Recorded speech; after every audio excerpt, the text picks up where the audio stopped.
ఇంతకు ముందు వీడియోలో మనం డిపార్ట్మెంట్ ఎట్లా క్రియేట్ చేసుకోవాలి అండ్ డిపార్ట్మెంట్కి ఒక టీచర్ని హెచ్ఓడిని ఎట్లా అసైన్ చేసుకోవాలో చూసాం కదండి.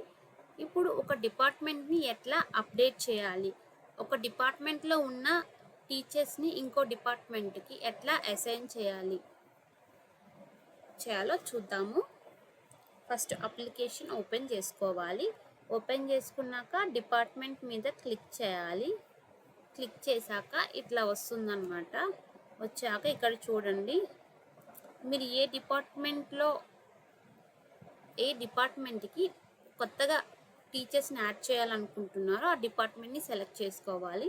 నేను ఇక్కడ తెలుగుకి అందరుగా టూ మెంబర్స్ ఆఫ్ టీచర్స్ని యాడ్ చేయాలనుకుంటున్నా.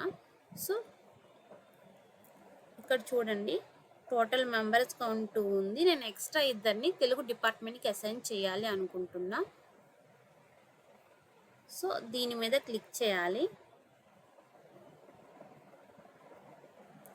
క్లిక్ చేశాక ఇక్కడ అసైన్ టీచర్ ఉంది కదండి, దాని మీద క్లిక్ చేయాలి. సో మనకి ఇట్లా ఒక పేజ్ వస్తుందన్నమాట. చూడండి, ఇక్కడ నందిని ఎస్ ఓన్లీ తినే తెలుగు టీచర్ అనమాట. అక్కడ మనకు కౌంట్ 2 ఎందుకు చూపించిందంటే అక్కడ హెచ్ఓడి ఎస్ఎన్ అయి ఉన్నారు ఆ డిపార్ట్మెంట్కి. సో దానికి అక్కడ కౌంట్ 2 చూపించింది.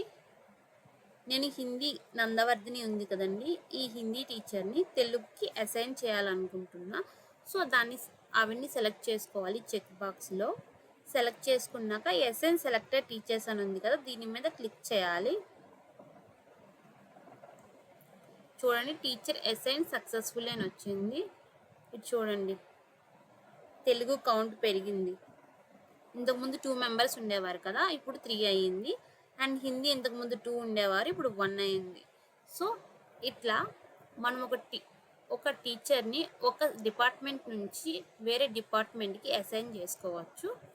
అండ్ ఈ డిపార్ట్మెంట్ యొక్క డీటెయిల్స్ చూడాలంటే ఇక్కడ కనిపిస్తుంది కదండి 3 డాట్స్, దీని మీద క్లిక్ చేయాలి. వ్యూ డీటెయిల్స్ అని కనిపిస్తుంది కదా, దీని మీద క్లిక్ చేయాలి. వన్స్ చెక్ చేసుకుందాం, నందవర్ధిని అనే టీచరు ఈ తెలుగు దాంట్లో యాడ్ అయ్యారా లేదా అని చెప్పి. ఇగోండి, యాడ్ అయ్యారు. సో ఇట్లా మనం ఒక టీచర్ని ఒక డిపార్ట్మెంట్ నుంచి ఇంకో డిపార్ట్మెంట్కి అసైన్ చేసుకోవచ్చు. ఇప్పుడు ఒక డిపార్ట్మెంట్ని ఎలా అప్డేట్ చేయాలో చూద్దాము. చూడండి, ఇక్కడ మనకి డిపార్ట్మెంట్ డీటెయిల్స్ పేజ్లో ఇక్కడ ఎడిట్ బటన్ కనిపిస్తుంది కదండి, దీన్ని ఎడిట్ బటన్ అంటారు. దీని మీద క్లిక్ చేయాలి. క్లిక్ చేశాక మనకు ఒక పేజ్ వస్తుందంట, ఎడిట్ డిపార్ట్మెంట్ అని చెప్పి. ఇక్కడ మనం డిపార్ట్మెంట్ ఎడిట్ చేసుకోవచ్చు. నేను ఇక్కడ జస్ట్ క్యాపిటల్ టీకి స్మాల్ టీ ఇస్తున్నా. అండ్ హెడ్ ఆఫ్ ద డిపార్ట్మెంట్ని చేంజ్ చేస్తున్నా, నిహాంత్ కే అని చెప్పిస్తున్నా. వివేక్ ఎం ఉండేవారు ఇంతకుముందు. Department type, description. వన్స్ ఇవన్నీ ఫిల్ చేసుకున్నాక, అంటే మోడిఫికేషన్స్ చేసుకున్నాక సబ్మిట్ బటన్ ఉంది కదండి, దీని మీద క్లిక్ చేయాలి. So department updated successfully. Once update అయిందో లేదో చూద్దాము. ఇగోండి, తెలుగు ఇంతకుముందు వివేక్ ఎం ఉండేవాడు కదా, ఇప్పుడు నిహాంత్ కే వచ్చింది. అండ్ యూజర్స్ కూడా పెరిగారు చూడండి. సో ఇట్లా ఒక డిపార్ట్మెంట్ని మనం అప్డేట్ చేసుకోవచ్చు.